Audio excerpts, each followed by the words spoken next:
assim o Salmo 34: eu louvarei o Senhor o tempo todo. O seu louvor, né, Ed? Nossa, o Ed hoje parece que sabe que eu ia pregar. O seu louvor estará sempre na minha boca. Eu me alegro no Senhor. Que todos os humildes ouçam isso e se encham de alegria. E venham comigo engrandecer o Senhor. Vamos juntos exaltar o nome dEle. Eu busquei o Senhor e Ele me respondeu. Ele me libertou dos meus medos. Quem olha para Ele recebe luz no seu rosto e jamais fica envergonhado. A gente vai ficando envergonhado quando a gente começa a olhar para as comparações. A gente se envergonha quando a gente começa a olhar na horizontal. Mas quando a gente olha para Ele e a gente percebe esse amor, quando a gente olha para Ele e a gente entende que o que Ele tem para mim é para mim, não é para o meu irmão, não tem como ficar envergonhado diante desse Deus. E o salmista segue dizendo: esse pobre clamou e o Senhor o ouviu e o livrou das suas aflições. Versículo 7, o anjo do Senhor protege e guarda aqueles que o temem e os livra. Provem e vejam como o Senhor é bom. Feliz é quem encontra refúgio nele. Temam ao Senhor, vocês que pertencem a Ele, pois nada falta àqueles que o temem. Até os leões podem passar necessidade e fome, mas aos que buscam ao Senhor nada faltará. Versículo 11, eu já vou encerrar. Venham, meus filhos, e me escutem, e eu lhes ensinarei o temor do Senhor. Quem quer viver bem, quem quer ser feliz, quem deseja muitos dias, então guarde a língua do mal e não deixe os seus lábios falarem engano. Versículo 14. Afaste-se do mal e pratique o bem. Busque a paz e não desista dela. Aleluia. Esse salmo ontem gritou no meu coração, no meu devocional. E a gente lê esse salmo e a gente vê um Davi quase que sereno com a voz que eu li, né? A gente tenta acreditar que Davi era um cara que, quando escreve esse salmo, que fala de confiança, de refúgio, de provisão, a gente é levado erroneamente a acreditar que Davi escreve isso num período onde ele estava favorável, confortável. Mas a verdade é que esse salmo não nasceu num ambiente favorável. Esse salmo não brota no coração de Davi numa época em que Davi estava experimentando um grande sossego. Muito pelo contrário. Davi escreve esse salmo num dos piores e mais vulneráveis momentos da sua vida. A gente está falando aqui de um cara que já tinha vivido momentos extraordinários a partir do seu relacionamento com Deus. A gente está falando de um Davi que havia sido encontrado por Deus num pasto. Um Davi que havia experimentado a honra de ser ungido por Samuel diante dos inimigos. A gente está falando de um jovem que já havia derrotado Golias, que de repente havia se tornado um herói nacional. Um jovem que era um músico requisitado pelo rei para acalmar as loucuras do rei. Quando ninguém mais tocava no coração de Saul, era Davi, com a sua harpa e com a sua adoração, que fazia com que aquele espírito atormentado se acalmasse. A gente está falando de um Davi que havia se tornado já um líder militar, respeitado, vitorioso, que já havia avançado, e justamente por causa das vitórias, começa a ser perseguido por Saul, a partir de um sentimento de inveja. Para de reclamar dos invejosos. Para de reclamar, meu irmão, de quem está te perseguindo. Isso só é sinal de que você está crescendo. Ninguém tem inveja de caído, ninguém tem inveja de fracassado. Ninguém se importa com quem não está frutificando. O próprio Davi disse: vida longa aos meus inimigos. Porque se você não tem ninguém se opondo a você, é o sinal que você está do lado do errado da guerra. E a Bíblia vai dizer que Davi, a partir de então, começa a ser perseguido pela paranoia de Saul, que já havia perdido a presença e estava só lutando pela posição. E por causa dessa loucura, a Bíblia vai dizer que Davi se esconde, Davi foge. Ele perdeu o contato com seu melhor amigo, Jonathan, sozinho. Ele se refugia na terra dos filisteus, achando que lá no meio dos seus inimigos, talvez alguma coisa poderia aplacar aquela perseguição. E lá ele percebe que lá também corria risco. Fica imaginando ele dizendo: para onde eu irei, se até no profundo abismo? A unção traz perseguição, meu irmão, traz oposição. Escolhido não tem escolha. E a Bíblia diz que então naquele lugar ele começa a se passar de louco, a babar na barba. A sua honra, a sua moral vai para o meio do ralo. E aí é no meio desse momento de grande tormenta que ele escreve o salmo que a gente acabou de ler. Ele tem a capacidade de, no meio dessa derrota, dessa crise, desse momento difícil, de solidão, de humilhação, de desorientação, mais ou menos parecido com muita gente no final do ano, quando se compara com um coleguinha, quando a conta não atingiu os milhões, os likes não chegaram, o sucesso não bateu na porta, o reconhecimento da terra, e você não entendeu que Deus está só te escondendo. O que nasce antes é aborto. Nesse momento de aparente humilhação, Davi tem a capacidade de dizer: vejam e provem como o Senhor é bom. Davi não estava num retiro espiritual, na colônia de férias. Ele estava no meio de um povo estranho, de um povo sujo. Olhava para ele, para as promessas, e aquelas promessas, naquele momento, com certeza, tinham muito do que a gente vive. Quando você sabe da promessa, mas olhando para o cenário, como a música disse, quando eu olho para o meu cenário, fica difícil acreditar. Porque a promessa é muito grande para o cenário de escassez, para o cenário de luta, de abandono, de dor. E é por isso que esse salmo dialoga muito com a gente agora. No final do ano é hora desse balanço. E a Bíblia diz que o salmista escreve: eu busquei ao Senhor. E isso me chama muito a atenção. E ele diz: o Senhor me livrou de todos os meus temores. A Bíblia não está dizendo que o Senhor livrou ele dos perigos. A Bíblia não está dizendo que o Senhor tirou ele do meio do problema. A Bíblia não está dizendo que o Senhor solucionou para ele aquelas questões. A Bíblia está dizendo que o Senhor o livrou dos temores. Tem muita gente que está se chateando com Deus, né, Ed? Através do líder. Porque Deus não está resolvendo os BOs. E Deus está dizendo para você nessa manhã: eu não quero resolver o problema. Eu quero te fazer não ter medo no meio do problema. Eu quero tirar o seu coração da plataforma errada. Eu quero fazer com você o que eu fiz com Davi. Eu quero te tirar da aflição e recolocar o seu coração na posição correta. A maior guerra, e Deus está querendo te ensinar isso hoje, a maior guerra que a gente precisa vencer é a guerra interna. É a guerra que a gente trava dentro do nosso coração incrédulo, inseguro, inconstante. E eu não estou falando isso de vocês, não, estou falando isso de mim. Muitas vezes a gente quer entender, as coisas fogem da nossa razão, parece que Deus é desatento. E aí você diz: Deus, você não está vendo Saul? Você não está vendo a loucura? Eu não aceito isso, Deus, não pode ser. E o salmista diz: por que está abatido a minha alma antes? Essa semana eu falei isso para mim várias vezes. Espera no Senhor. Para que você está querendo ter uma lógica que não te pertence? Você está querendo fazer um serviço que não é seu. Você está querendo medir distâncias que Deus não te mandou medir, caminhos que não cabe a você entender e aceitar. Está olhando demais para fora ao invés de travar as batalhas aqui dentro e colocar a sua alma no lugar. E é a partir desse contexto que Davi pergunta para a gente: quem não quer ser feliz? Você quer ser feliz? Eu tenho um caminho para te apontar. É no meio da batalha que ele entendeu o caminho, ou pelo menos o início de um caminhar que vai nos levar à felicidade. Porque felicidade nunca foi a ausência de problema. Porque senão ninguém seria feliz.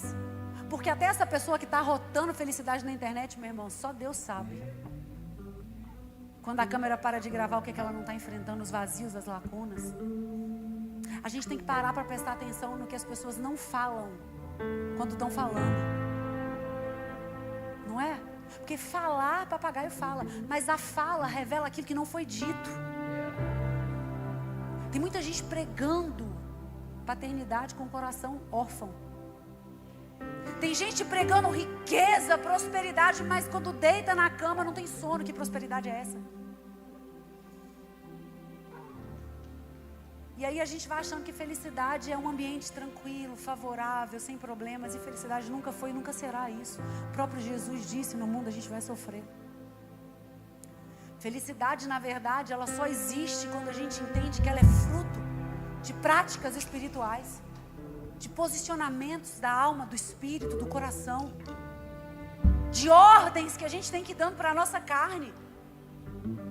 Paulo disse, o bem que eu quero fazer eu não faço, o mal que eu não quero eu pratico. Então se a gente não ficar alerta, a gente vai sendo conduzido por instintos.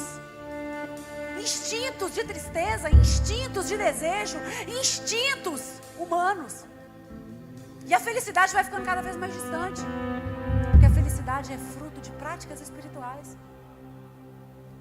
E a partir desse salmo, Davi dá pra gente de maneira tão clara 3 chaves que são muito inegociáveis, para que a gente possa experimentar da verdadeira felicidade. Versículo 34, ele diz assim: quer ser feliz? Quer ter os dias alongados? Quer experimentar da felicidade? E por que eu quero falar isso hoje? Porque hoje a gente vai ter a possibilidade de realinhar o que a gente já viveu até aqui, e ao mesmo tempo alinhar o que a gente quer viver. Igreja não é lugar de emoção, meu irmão. Tão somente a gente se emociona demais na presença. Mas igreja é lugar da gente buscar direção. E ninguém vai fazer por você aquilo que só você pode fazer por você. Átila está pregando sobre posicionamento, mas se você não se posicionar, você vai ver os outros avançarem. Davi diz assim: guarda a tua língua do mal, e guarda os teus lábios de falar em engano.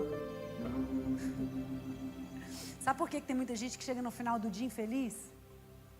Muita gente que na hora de dormir, ao invés de descansar, entra em casa angustiado, coração palpitando, apertado.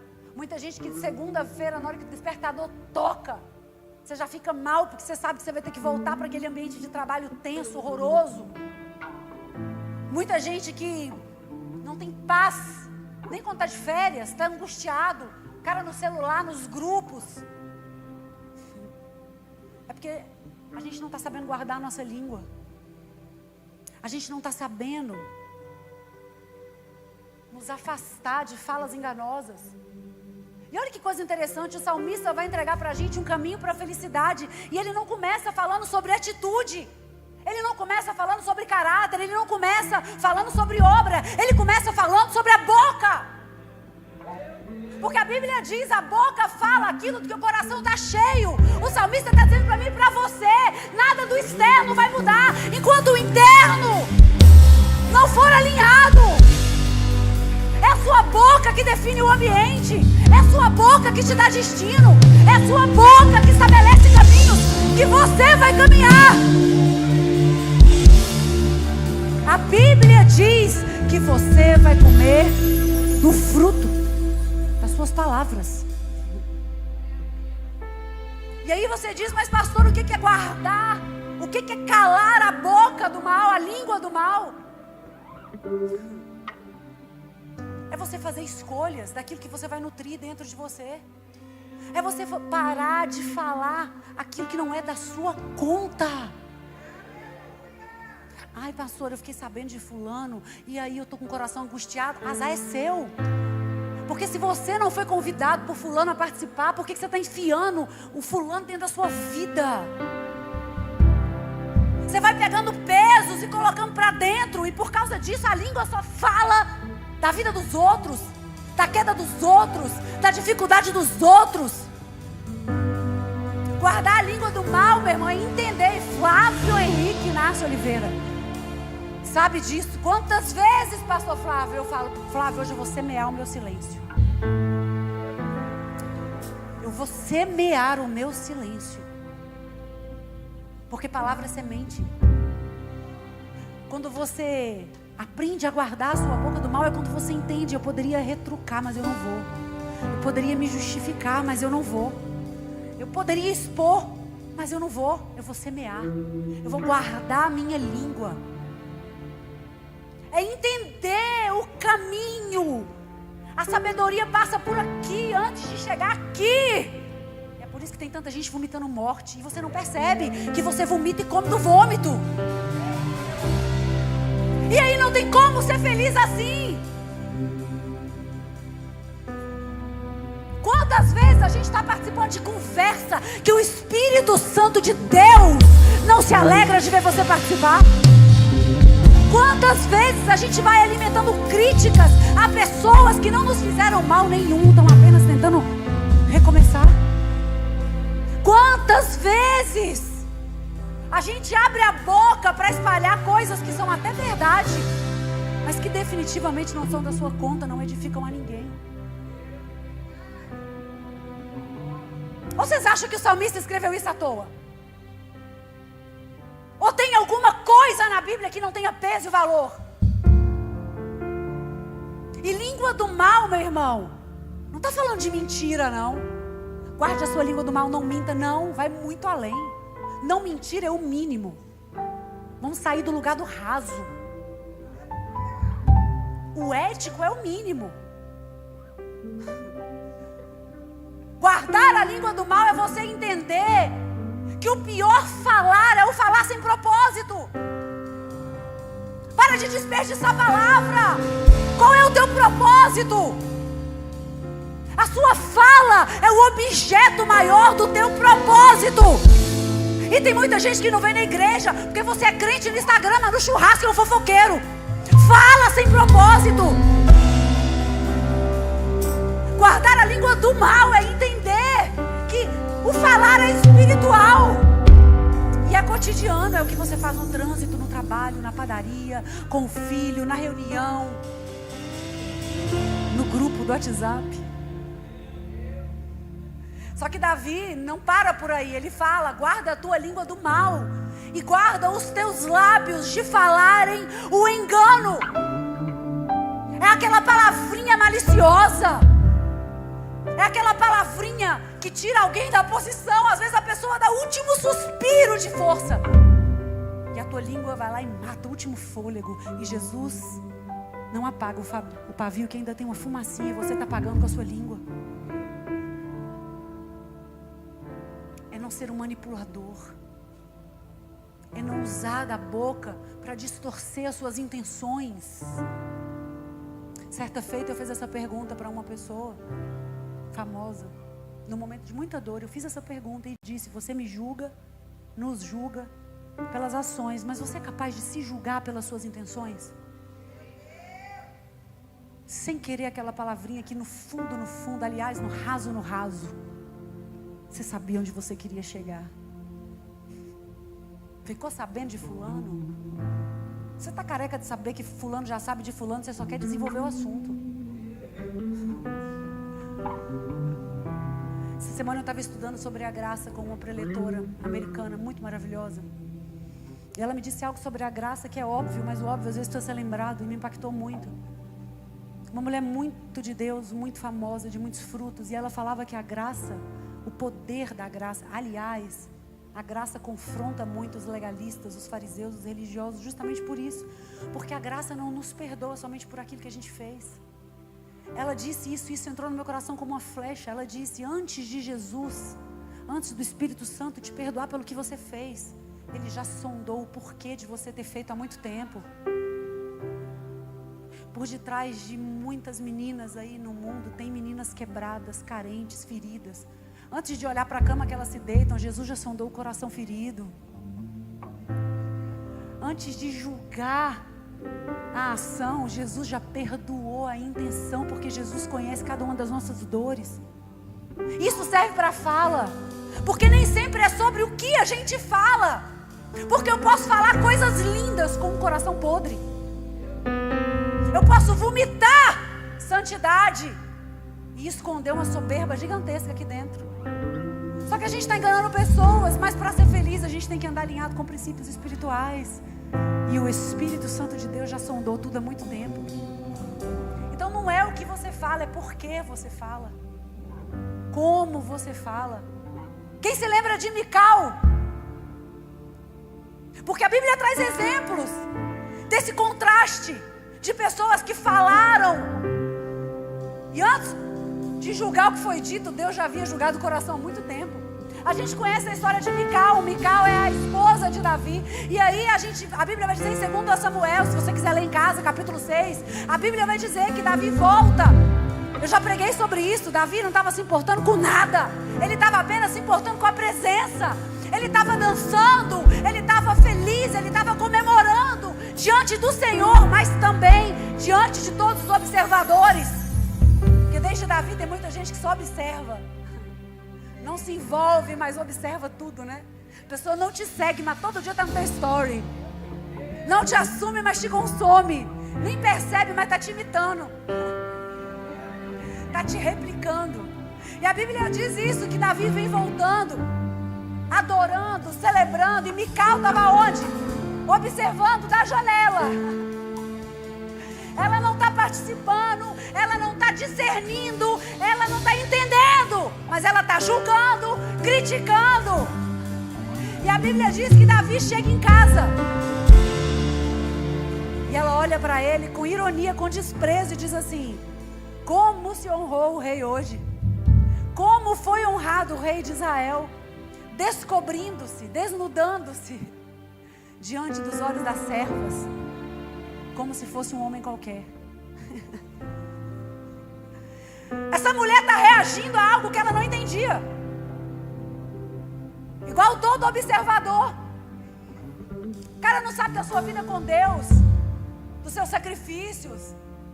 E às vezes fala, como muitos têm dito, é só um menino. Ah, meu irmão, cuidado, você está da janela igual Mical. A Bíblia vai dizer que ela interpreta aquilo que ela não compreende. E aí ela fala aquilo que o coração dela estava cheio, ciúme, inveja. E a Bíblia vai dizer que por causa disso, ela não falou nenhuma mentira, ele estava realmente desnudado, dançando como um rei não deveria fazer. Ela não mentiu, mas o lábio dela estava enganoso. As intenções eram terríveis. E a Bíblia vai dizer que por causa daquela crítica, por causa daquela fala, a Bíblia diz que ela se torna estéril.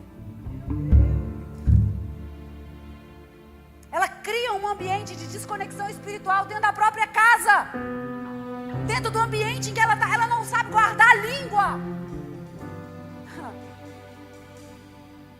E a Bíblia diz que não somente ela fica estéril. Não é só o útero que ficou estéril.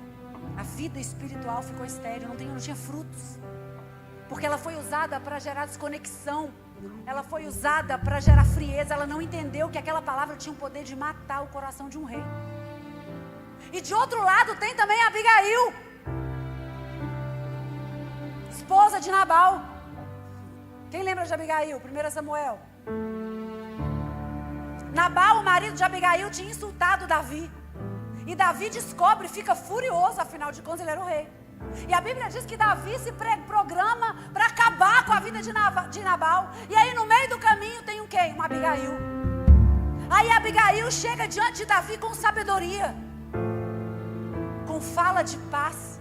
Bem-aventurados os pacificadores, porque esses herdarão o reino do céu. Cala a sua boca se não for para edificar, tá? Estou falando isso muito sério com vocês, com muito temor diante da presença de Deus. Seja diferente dos comuns. Seja extraordinário no meio dos ordinários. Se negue a ser massa de manobra. Sua mãe te falou isso, você não é todo mundo. Não aceite ser todo mundo. A Bíblia diz que ela chega diante de Davi e diz: ah, meu Senhor, não se importe com esse homem mau chamado Nabal. Quanto a mim, perdoa a tua serva. Ela assume um erro que não é dela. Uma só carne, né? Tem marido aí querendo culpar a mulher, mulher querendo culpar o marido. Se vocês entendessem que vocês são um só, que quando um culpa o outro, está se culpando no fim das contas. Ela não acusa, ela não justifica, ela não provoca, ela apenas pacifica. E ela é tão espiritual, a fala é tão espiritual, quando você usa ela como uma ferramenta espiritual, que a Bíblia vai dizer que Davi olha para ela e diz: bendito seja o teu conselho, bendita seja tu, que hoje me impediu de derramar sangue. Mical abriu a boca e provocou disruptura, provocou distância, provocou dor. Abigail abriu a boca e provocou reconciliação, provocou paz. Mical levou aquele ambiente a ser um ambiente de esterilidade e morte.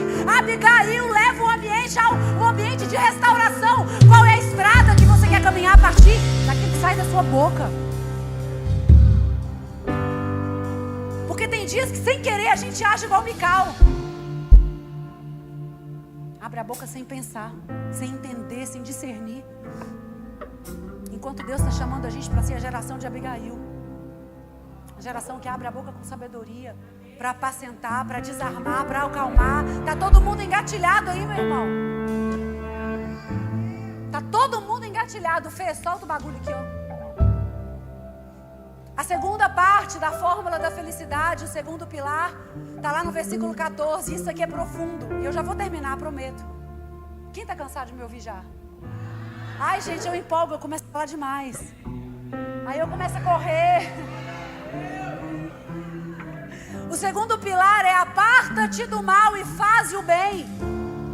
É como se ele dissesse: olha, o primeiro passo está dentro da sua boca, mas o segundo passo está na sua postura. Porque o primeiro passo, ele fala da nossa língua. Ele fala daquilo que vai nascer no espiritual antes de nascer no físico. Agora, no segundo passo, ele fala: agora a gente vai trilhar um caminho. Agora a gente vai trilhar uma estrada. E aí eu te digo, porque tem muita gente que está preso num ciclo vicioso e nunca para. E nunca muda. Ciclos emocionais, ciclos espirituais, ciclos profissionais que vai, volta. Vai, volta.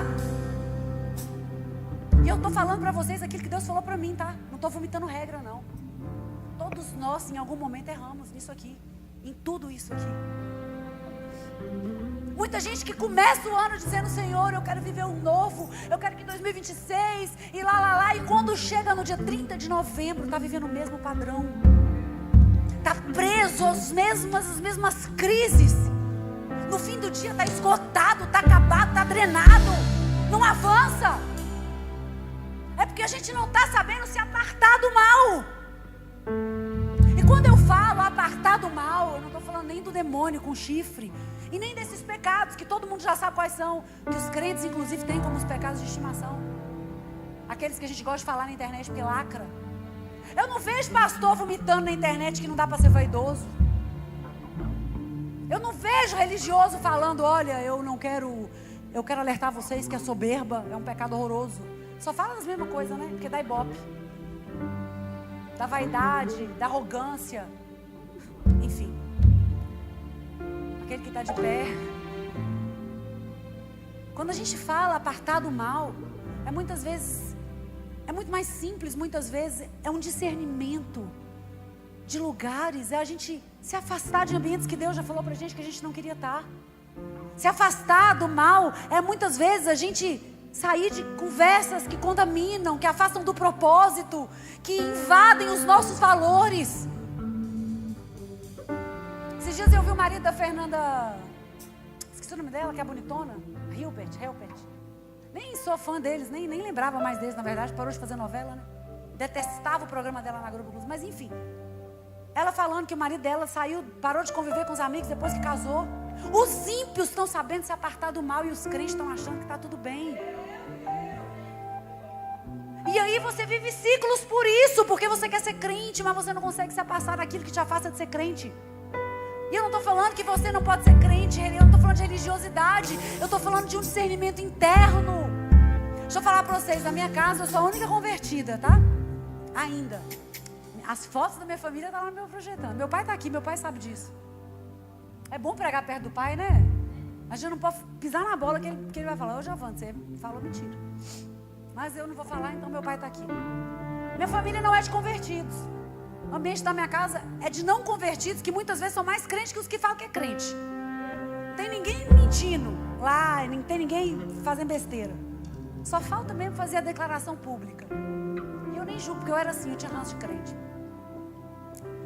E eu vou para lá e eu preciso tomar cuidado. Porque para começar, que eu sou a filha mais nova no meio de 2 irmãos, homens. Eu fui criada no meio de homens. Os meus melhores amigos são homens. Eu sou pragmática igual um homem, resolutiva. Né, Flávio? O povo começa com enrolo, Flávio. Ixi, que a pastora não vai funcionar não. Fala logo o que você quer. E quando eu estou lá, eu preciso ficar muito alerta. Meu irmão fala palavrão quando é fé. Eu estou lá soltando um palavrão, gente. Vocês acreditam? Porque para eles não é nem palavrão. É um trem tipo, eu não vou falar aqui no altar, mas é tipo carioca, que quando você vê já foi. Para eles isso faz parte do vocabulário. A gente precisa, eu preciso estar lá, sem me perder lá. Eu preciso estar lá, sem me tornar o que lá poderia me tornar. Apartar do mal é a gente se afastar de posturas que vão enfraquecer o nosso espírito. É a gente não se alimentar daquilo que desnutre o nosso espírito. Se você não pode ver, não veja. Se não pode ouvir, não ouça. Porque não tem felicidade que se sustente. Seja morno, seja quente ou seja frio. Porque o morno é vomitável. Davi está dizendo que você quer ser feliz. Se afasta daquilo que te afasta da tua felicidade. É você ter coragem, mas isso aqui não me cabe mais, isso aqui não me serve mais, isso aqui, essa porta está até aberta, mas se eu passar por ela, meu irmão, no final do ano eu vou estar desviado, corrompido, machucado, caído. Chega de dar jeitinho no contrato, de sonegar o imposto. Só que aí a equação de Davi piora, mas melhora pra gente, né? Porque não basta se afastar do mal, ele diz: afasta-te do mal e faz o bem. Estava difícil? Vai ficar mais. Quem já me viu pregar no domo aqui, levanta a mão. Vocês têm que ir no domo, gente, vocês vão amar. Em certo momento eu falo algo no domo. E Jesus me irrita. Porque Jesus às vezes me faz fazer o que eu não queria fazer. Que tem hora que a gente não quer fazer o que Jesus quer que a gente faça. A oração que Deus mais ouve é a oração que eu já não queria fazer, sim ou não? Ouça comigo. Tem hora que eu sei que eu tenho que orar do jeito, mas eu não quero, porque eu sei que eu tenho que entregar, eu sei que eu tenho que consagrar, e às vezes eu quero do meu jeito. E isso é que me pega. Por quê? Porque Jesus não quer se relacionar com nós no grande dia, no grande momento. Deus não vai olhar para Giovana, para Lu, para Jonas, para Cláudio, para Ana, para João, para dizer: João, o que você queria? O que você não fez?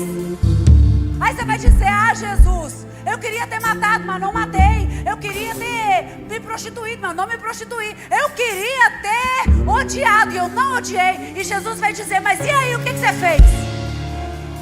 Porque relacionamento com Deus não é por parte de abstenções. Deus não nos fez seres apáticos. Jesus disse: está escrito, não matarás. Porém eu vos digo, está escrito, não odiarás. Mas eu vos digo, você vai orar por quem você odeia. Porque não basta se afastar do mal e não odiar, é preciso fazer o bem. Ore. Ai, mas esse cara me amaldiçoou e eu queria devolver. Jesus disse: ok, mas faça além. Bendiga quem te amaldiçoa. E é isso que o salmista está dizendo. É preciso a gente fazer os dois caminhos para ser feliz. Porque senão você vai se tornar só alguém que está ali à margem. A sua vida vai perder o propósito, porque o propósito envolve pessoas. José fez isso. Ele se afasta de Potifar. Ele sabia que ia dar ruim, mas ele não deixa de servir com excelência. Ele é preso, ele serve. Ele é escravizado, ele serve. Ele chega diante de Faraó, ele serve, sem se tornar um egípcio. Daniel, ele rejeita, ele diz: não, não adoro, não como, me abstenho. Porque se eu fizer isso, eu perco a minha identidade, eu perco o meu propósito, eu perco o meu caminho. Ele não fez, ele não performou diante do rei. Ele não era só um religioso, um legalista. Ele diz: não, o que está em jogo aqui é a minha identidade. Mas ainda assim ele continuou atuando, fazendo, interpretando, servindo, aconselhando reis. Jesus. Quem mais fez o bem? Jesus. E é engraçado que a gente poderia dizer, não, Jesus não pecou, ele só se desviou do mal, mas o tempo inteiro Jesus fez o bem. Muito além de se abster do pecado, muito além de se abster do mal, muito além de se abster daquilo que nos toca, mas não tocou nele. Jesus era interrompido, Jesus estava cansado, ele fazia o bem. Jesus estava sem tempo, ele fazia o bem. E todas as nossas desculpas começam a cair por terra em Jesus. Jesus estava com a agenda cheia, ele fazia o bem. Ele não tinha onde reclinar a pobre cabeça, mas ele fazia o bem. Ele está na multidão apertado, cansado, mas ele para porque uma mulher do fluxo de sangue tocou nele, ele fez o bem. Jesus é interrompido por Jairo, mas ele faz o bem. Jesus, eu lembro do Ed, cego Bartimeu, estava no meio de uma jornada e um cego começa a gritar, filho de Davi. Jesus para e faz o bem. Leprosos foram alvos do bem que Jesus fez, então não tem desculpa. Não tem felicidade sem que você faça o bem. Não adianta querer um castelo, um carro importado, dinheiro na conta. Você vai ser só um infeliz rico.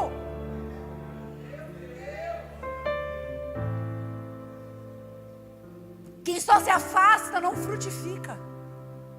Você quer ter dias bons? Peça a Deus frutificação. Quanto mais você faz o bem, mais você recebe o bem. Quanto mais você planta, mais você colhe. Não adianta a gente ficar vivendo a vida, porque tem gente que é assim, vive uma vida religiosa, afastando daquilo que derruba, mas não faz nada que te levanta. Estou fugindo da queda, mas não faz nada que vai te colocar de pé no propósito. E aí eu vou para o último pilar, e aqui é o mais pesado de todos. É o que conecta, é o que realinha todos os outros. Eu vou encerrar. Porque mais do que um conjunto de regras, Jesus está traçando para a gente nessa manhã um caminho de saúde, para o ano que vai começar. E a possibilidade, eu já falei, eu vou repetir, da gente olhar para trás. Da gente olhar para o que passou e a gente perceber que o que a gente às vezes está experimentando hoje não é fruto da desatenção de Deus. É fruto de escolhas que a gente fez. E nunca é tarde para realinhar, aliás, é sempre hora, é sempre cedo, sempre dá tempo. O bom de Jesus é isso, sempre dá tempo. Antes que a gente comece o ano, porque senão é só uma data, amém? Nosso coração precisa estar no lugar certo. Nosso coração precisa estar no lugar que Jesus pode suprir. Porque fora desse lugar, Ele pode até querer fazer, mas a gente não deixa. O salmista diz assim, quer ser feliz? Procure a paz e siga a paz. A gente cresce achando que paz é sentimento, que paz é uma nuvem, que paz é um lugar, sim ou não? Eu vou conseguir isso, aí eu vou estar em paz. Quando isso acontecer, eu sinto que eu vou ficar em paz, sim ou não? Nossa, quando eu fechar o contrato, meu ano vai ficar em paz. Quando eu me casar, o ano vai ter paz. Quando eu amar, vai ter paz. Quando eu lançar, vai ter paz. Quando eu cantar. A gente passa a vida acreditando que a paz é um lugar. E a paz não é um lugar. A paz é uma escolha.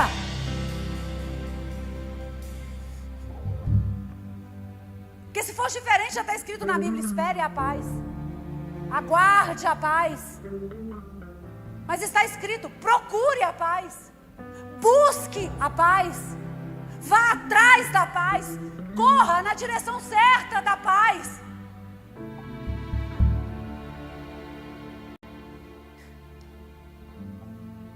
A paz não é um acidente. Quando você vê gente aí que está passando pela tormenta, Jesus está no barco e a tempestade está pegando e os discípulos estão desesperados e Jesus está em paz. E a gente não consegue entender por que Ele está em paz. E Jesus está em paz porque Ele sabia onde colocar o coração dele no meio da tormenta. Jesus sabia exatamente que a paz não é um acidente, não é uma coisa que acontece do nada. A paz é uma decisão, é uma prática, é uma escolha, é uma convicção. Paz é convicção.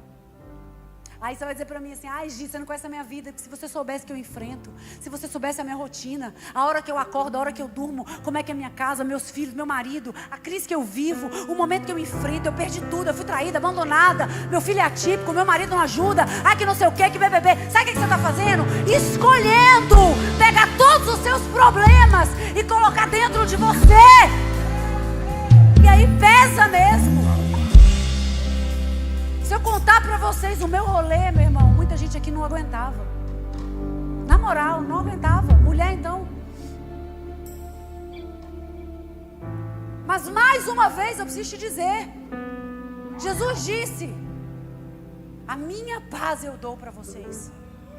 E deixa eu te dizer, teve alguém que enfrentou um bagulho mais louco que ele?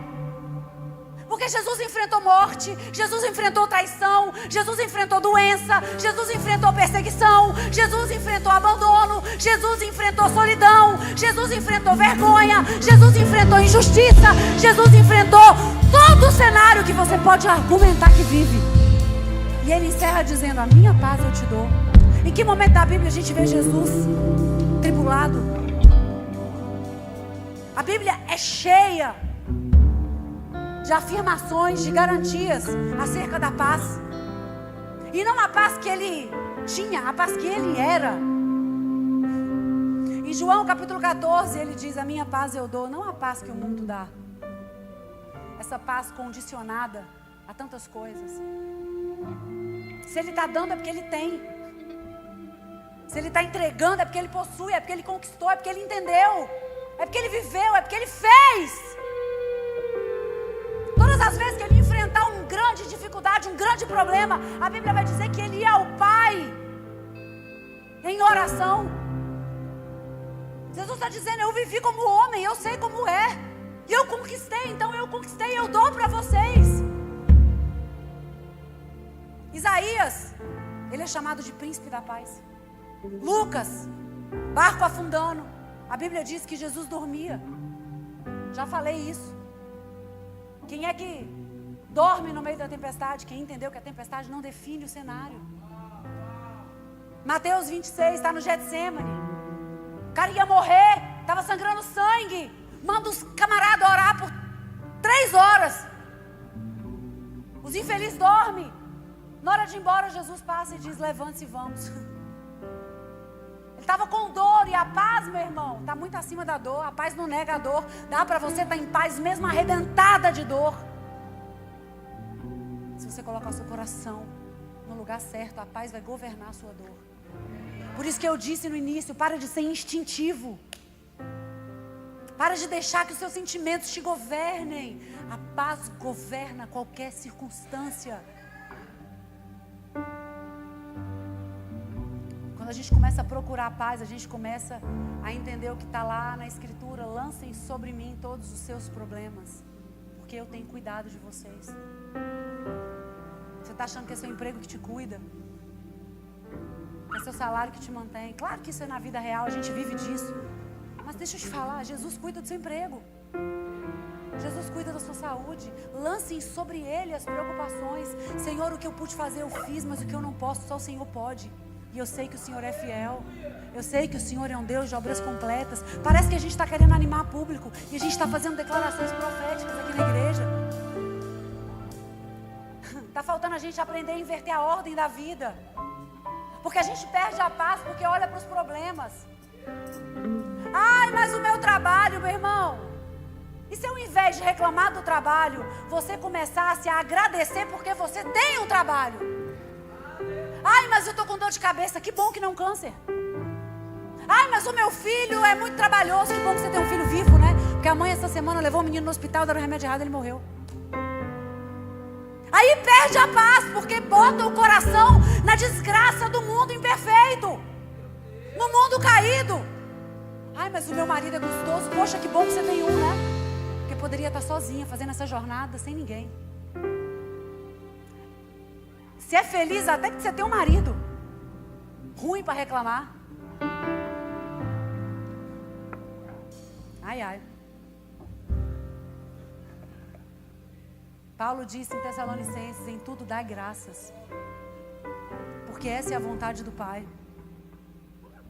Reclama de barriga cheia. Não olha para o espelho. Sabe, pastor? Se compara. Inverte a ordem. Olha aí, ó. Vai olhar. Dá uma olhadinha ao seu redor. Deixa de ser mical dentro da sua casa. Sério mesmo. Mulherada reclamona, murmurenta. Os maridos aí tudo miando no final do mundo. A paz verdadeira não está naquilo que a gente ganha, nem naquilo que a gente perde. A paz verdadeira está naquilo que a gente encontra. Em Cristo Jesus. Em todas as coisas da graça, porque essa é a vontade de Deus. A Bíblia confirma a Bíblia. Depois em casa, eu não vou ler agora não, porque eu estou agoniada para acabar. Porque eu acho que você já enjoou de mim. Lá em 1 Pedro, capítulo 3, no versículo 10 e 11, está escrito assim: pois se quiserem amar a vida e viver em dias felizes, refreia a sua língua do mal. Olha, você vê, parece até repetido, né? Refreia os teus lábios de falar em engano. Aparta-te do mal, faz o bem, busque a paz e a siga. Mesma coisa. O ano de 2025 só vai encerrar bem se você sair daqui hoje decidido a encontrar a paz. 3 paz. 3 paz. A primeira paz que você precisa encontrar, e essa é muito poderosa, paz com Deus. Senão você vai estar dentro da igreja. Falei isso hoje na mesa com os pastores. Eu me recuso. Falo isso com temor. Eu me recuso. Eu me recusaria a seguir um Deus que me relacionasse com Ele tendo medo. Meu papo com Deus é muito reto. Meu pai está aqui de novo, vou falar. Minha vida inteira eu não fui uma menina custosa, não. Eu fui uma menina cabeça dura. Isso é ser custoso, né? Talvez até pior. Sempre fui uma cabeça dura. E todas as vezes que eu fiz coisa errada, tomei decisão errada, a primeira pessoa, aonde quer que eu estivesse na face da terra, viajando e tal, quem foi no domo já me ouviu pregar sobre isso. Primeiro momento que meu sapato apertava, a primeira pessoa que eu dizia: o meu pai está ali. Eu vou ligar pro meu pai, ele me acha onde eu estiver. Posso ter feito a pior besteira do mundo. Se eu ligar pro meu pai, meu irmão, ele roda o mundo e me encontra. Pastor Hélio ainda me disse assim: você sabe que isso é um privilégio, né? Eu falei: eu sei que é, mas eu uso isso contra Deus. Se o meu pai, que é humano, que é de carne e osso, que é imperfeito, que é vacilão, me encontraria em qualquer lugar do mundo, quanto mais o meu Deus. Então a gente precisa viver em paz com Deus. Parar de querer merecer o amor que já é seu.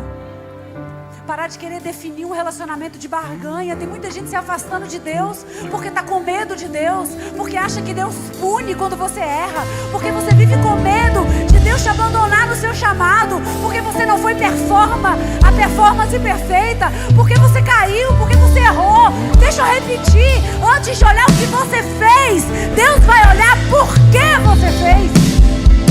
Ai, pastora, mas eu fiz com a intenção errada mesmo. Se arrependa e volta para o lugar do amor. Não dá para ser feliz com medo de Deus. Busque a paz em Cristo, porque na cruz Ele já te perdoou, na cruz Ele já te lavou, na cruz Ele já te remiu, na cruz Ele já te posicionou nele. Fica com Ele. Corre para Ele. Eu tô podre, Ele te limpa. Eu tô caído, Ele te levanta. Eu tô errado, Ele te acolhe. Ele te reposiciona. Ele te restaura.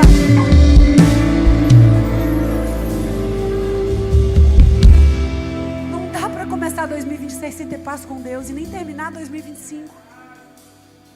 A segunda paz que você precisa é paz com você mesmo. Paz com você mesmo. Você precisa fazer as pazes com você. Você precisa se perdoar. Você precisa se acolher. Você precisa dialogar com o seu coração. Porque não adianta eu sorrir para todo mundo e chorar para dentro, se cobrando, se martirizando, se diminuindo, se sabotando.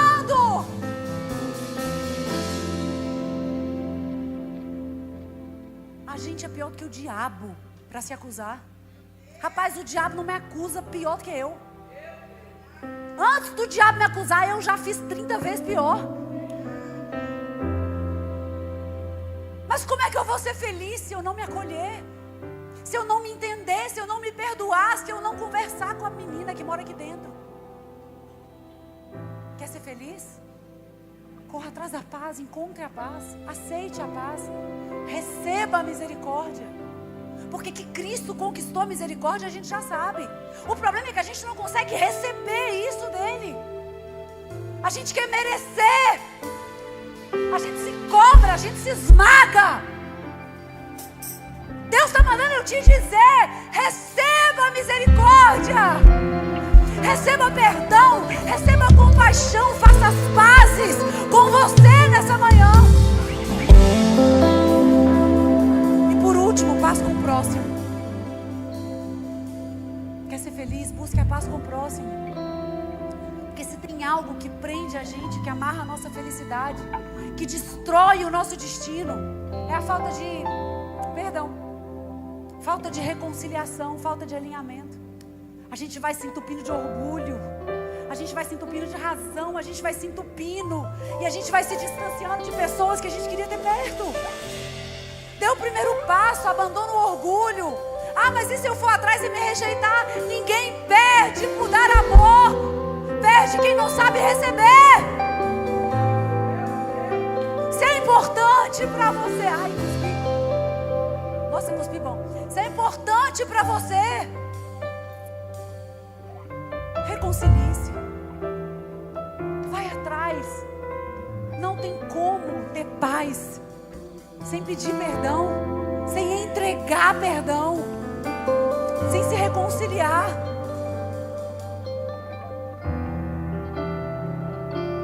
Eu quero terminar perguntando para você: por que você parou? Por que você desistiu da felicidade? Por que você perdeu a esperança?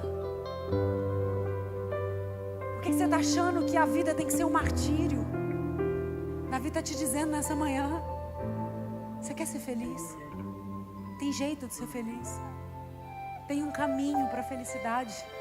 Talvez não seja um caminho mágico, um caminho fácil de unicórnios. Um caminho que depende da gente, que depende de escolhas, que depende de sacrifícios, que depende de posicionamentos. Mas dá para ter. No lugar da justiça a gente coloca compaixão. No lugar da amargura a gente coloca perdão. No lugar do orgulho a gente põe a humildade. No lugar da raiva a gente escolhe a mansidão e a gente vai construindo reconexões. Tem muita gente que está desistindo, que está adoecendo, que está perdendo a fé, que está morrendo no meio do caminho. E Deus manda eu te dizer: vamos recomeçar. A estrada está aqui, eu estou aqui. Eu não, Giovana, eu, Espírito Santo. Vamos recomeçar, vamos reconstruir, vamos realinhar. Para de desistir dos sonhos, para de desistir dos propósitos, porque é assim que a gente caminha na felicidade. A felicidade não é uma linha de chegada, a felicidade é cada metro da caminhada, é cada escolha que você... É assim que a gente vive a vida, que Deus sonhou pra gente, passo a passo, dia após dia, hora após hora, se reconciliando, se realinhando, se reposicionando, se resguardando.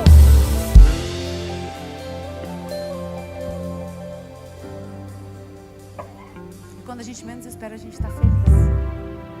A gente está experimentando da paz que excede o entendimento. O nosso semblante começa a ser modificado. Para de delegar para alguém. Não é o seu marido que vai te fazer feliz, não é a sua esposa. A sua felicidade depende de você. Eu queria terminar, número 1, entendendo que esse é um primeiro passo para um 2026 alinhado, sim ou não? Eu não vou fazer isso por você. Estou tentando muito fazer isso comigo, todos os dias. Todos os dias eu digo a mim mesma: aquieta-te, alma. Errou, começa de novo. Falhou, pede perdão. Fez o mal, pague o bem agora. Faça o bem em dobro. 2026 vai começar no nosso coração, antes de começar no calendário. Vamos fazer um projetando espiritual. Vamos fazer um projetando verdadeiro. Eu sou a prova de que dá certo, porque o meu projetando de 2025 começa hoje. quem que você precisa pedir perdão hoje? Às vezes é para Deus. Deus, que coisa feia, que versão feia de mim que eu fui. Vamos recomeçar, vamos fazer de novo. Eu queria terminar orando pela igreja, por nós, por você, por mim, para que a gente seja o povo da paz, o povo da felicidade, o povo da reconciliação, para que haja obra completa nas nossas casas. A obra completa não é a obra sem dificuldades. A obra completa é a obra cujas ferramentas estão aptas. Feche seus olhos. Espírito Santo de Deus, eu quero te louvar por essa manhã. Quero te louvar pelo privilégio da sua visitação. Quero te louvar pelo acesso a revelações que eu sei que são do Senhor Pedreiro. Se alguém entrou aqui nessa manhã desacreditando da vida, sucumbindo às dores, sucumbindo ao cenário, se nessa manhã entrou algum marginalizado aqui, como eu já me senti tantas vezes, à margem daquilo que eu assisto pessoas vivendo, pessoas que entraram aqui se sentindo à margem da prosperidade, à margem do chamado, à margem do acesso ao transbordo que o Senhor pode nos entregar. E eu não estou falando de riqueza, Jesus, eu estou falando do shalom, da paz que vem do Senhor. Pessoas que se sentem esquecidas desse projeto chamado felicidade.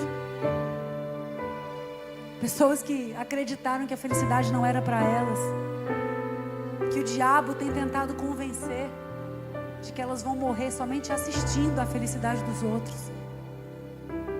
Eu quero apresentar esses corações diante da tua presença, que essa palavra, Jesus, essa estrada definida, revelada a Davi, no meio do caos, no meio da guerra, no meio da dor, que essa estrada que o Senhor nos deu acesso nessa manhã possa ser praticada pelo teu povo. Gere em nós um coração disponível, Jesus. Gere em nós um coração submisso ao teu Espírito. Gere em nós um coração corajoso, um coração que quer ser a diferença, um coração que quer viver a genuína vontade do Senhor, um coração que não é um coração hipócrita, teatral, que representa, que transfere responsabilidade. Não, um coração que genuinamente quer ser transformado, tocado, guiado pelo teu Espírito. Oh Senhor, faz nascer no lugar da morte vida, no lugar da dor, Senhor, faz nascer cura. Derrama sobre a tua igreja bálsamo de esperança nessa manhã. Nós consagramos, Senhor, os nossos sonhos. Nós fazemos a oração mais corajosa de todas, a oração que diz: Senhor, pega os meus sonhos e leva junto aos seus sonhos, e somente realiza aquilo que é do Senhor. Somente realiza aquilo que vem do céu pra gente. Nos faz caminhar na estrada do bem, na estrada de Abigail, na estrada que gera paz. Faz de nós apacentadores. Se no mundo existe guerra, faz de nós pacificadores.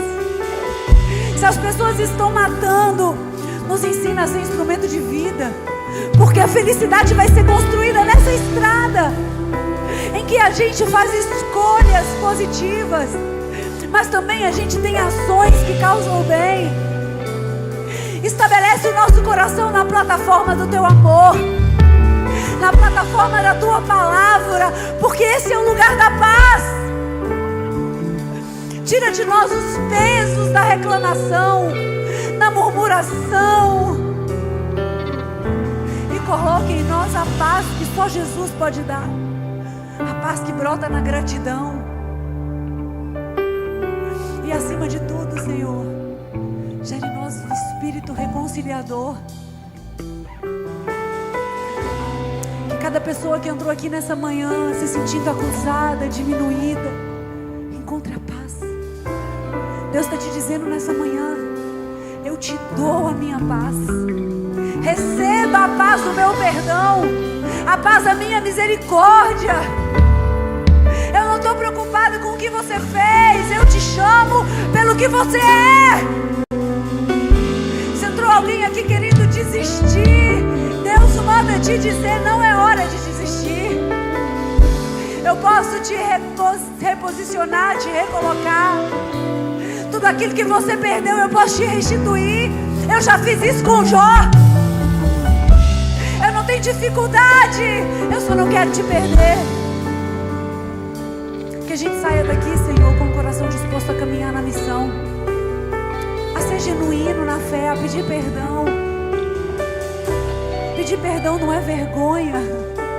Pedir perdão é semente lançada no campo da fé, e essa semente vai brotar. Nós consagramos, Senhor, o nosso coração e recebemos a verdadeira, genuína felicidade. Como pastor, eu abençoo cada coração, e que essas sementes lançadas hoje já comecem a frutificar durante essa semana. Que haja felicidade nas casas, que haja felicidade nos relacionamentos, que haja felicidade no trabalho, que haja paz ao dormir, que haja ânimo ao se levantar, que haja felicidade em servir, em te amar como no primeiro amor. Eu abençoo a vida de cada um que está aqui nessa manhã, e eu digo para vocês: a paz de Jesus invada o coração de cada um de vocês.